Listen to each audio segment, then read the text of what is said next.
In the shadowed corners of an old English kitchen, bread was never just bread. It was protection. It was punishment. It was power. Today we bake a witch's loaf, a recipe steeped in superstition and survival.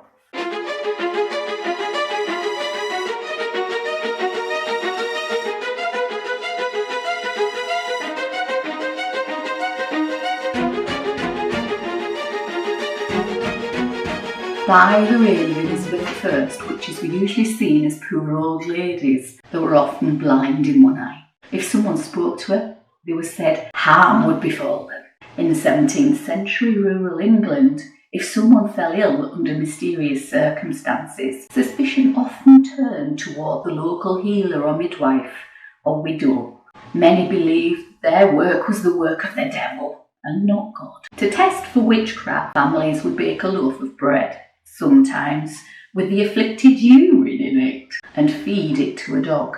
If the dog reacted strangely, it was taken as proof of a curse. This wasn't just superstition, it was desperation. The witch's loaf was a ritual of fear, a way to make sense of suffering when medicine had failed and justice bent to paranoia. To a pan, add 175 ml of water and 175 ml of full fat milk. Place it on a low heat and add 2 tablespoons of dark brown sugar to the mix. Stir continuously until the sugar has dissolved, but don't let the milk come to the boil. Once your sugar has dissolved, make sure that your milk is still just tepid, as we're going to add 1 sachet of yeast. This is 7 grams of yeast going in here, and we're going to leave it to bloom for a few minutes while we start on the next part of our recipe. In my bowl I have 200 grams of normal bread flour, it's strong white bread flour, and 250 grams of wholemeal rye flour, along with a tablespoon of Carraway Seeds and a tablespoon of good old salt. And I'm just going to mix all that together so it's all in there and not a little bit of this and a little bit of that and a little bit of the other. Just make a well in the middle and pop in our bloomed yeast mixture. And then we're going to mix this till it all comes together. Now, of course, this doesn't have urine in it. No, we're not doing that. We're using normal ingredients that would simulate what it was like back then. The Carraway Seeds in here are a great healer. They are also a protection against evil spirits, as is the salt. Salt is well known for protecting against evil spirits. If you've seen any witch programs in your day, you'll have seen them put salt in a circle around people to protect them from whatever evil is coming. Now that we've got to this stage, I'm going to knead the dough, hopefully. Now, to help me along, I've got some olive oil in here, and I'm just gonna spray my hands because I don't want to get it all over me, and I will, because I always do. And oh, it's nice and warm. And now it is a sticky dough. It's supposed to be, because we want it to be. If it isn't sticky, it won't come out nice, light and fluffy, because rye does have a tendency to be quite a dense flour. Now, I have made bread before on my channel. If you want to have a look, I'll link it up here for you. I've made it in several ways. I'll pop it all up there for you. Okay, bread scraper, and we're gonna get in there and just give it a bit of a knead until it comes together nicely and isn't as sticky. Shouldn't take too long. Okay, so I'm going to knead this until it gets less sticky with my scraper, and then we'll start kneading it for about 10 minutes with our hands. Brown sugar's in here, and brown sugar is known to have treacle in it. That's what gives it its colour, and treacle is known to ward off evil spirits, as well as the salt and the caraway seeds in there. So I'm going to turn this out onto a well-floured surface. And I mean well-floured because this dough is sticky. So I'm going to keep my bag for now because I'm going to need it. Pun intended. Right, so I'm going to get this out. Scrape it out. Now this is hard work to knead, I'll be honest. So be aware, you need to get your sleeves rolled up and actually get into this. So here we go. Let's give it some. So kneading. Push away, pull towards. Push away, pull towards. You know the action.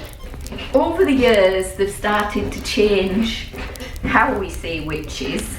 And now we celebrate them as people who were magical and who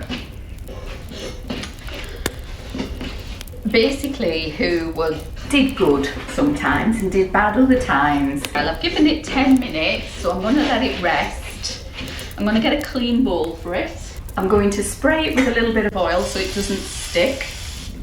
I'm going to pop it in there and leave it until it's doubled in size. So I'll be back with you when that's done. My dough has finished proving, so now I'm going to turn it out, knock it back and shape it. So here is my dough.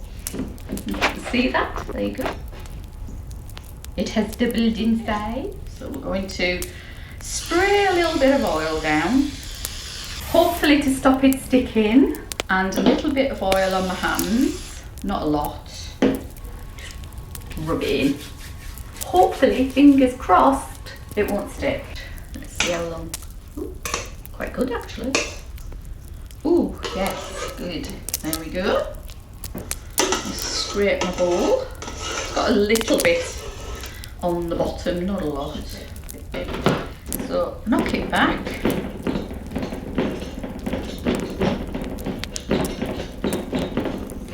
Give it a little knead.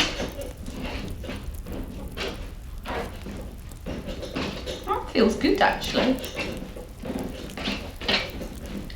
There we go. Stopped sticking as well, which is good. She says directly before it probably does stick, but no, it hasn't. Okay, and then I'm going to, at this stage it is quite difficult to knead, I have to say, but right, so I'm going to now just give it a little more spray because I can feel it's gonna stick, and we're gonna press it down and shape it, and I'm gonna shape it just into a round. I'm gonna rest it in there for about, I don't know, till it doubles again, and then we'll pop it in the oven. So over and do up. Pinch the bottom together,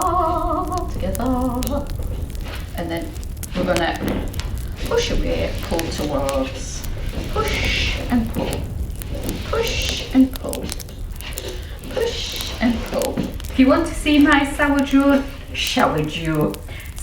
journey, I'll link it up here for you. You will see it is quite a journey. What we're trying to do here is get a bit of tension on the top so it holds its shape. Pop it into my banneton, pick it up, pop it down, there we go. For its second rise, there we go. Put a bit of rice flour, which is already in my banneton in the hopes of stopping it sticking.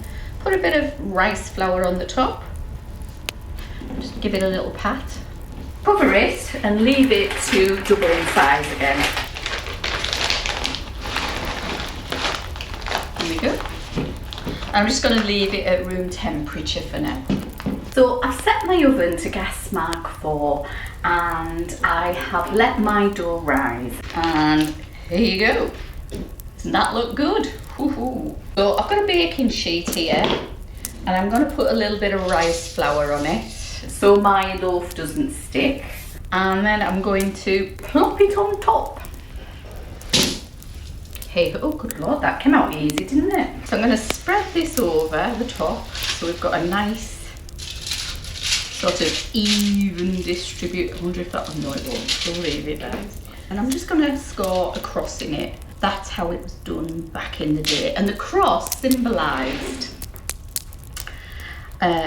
God and getting rid of the evil. Pop it in the oven for 40 minutes. Let's talk symbolism. Bread is sacred across cultures, but here it became a tool of accusation. The witch's loaf reminds us how food can carry fear. You could be accused of witchcraft. Stigma. Witchcraft was considered the work of the devil and was often an old lady wielding it. And power. The bread could ward off evil spirits.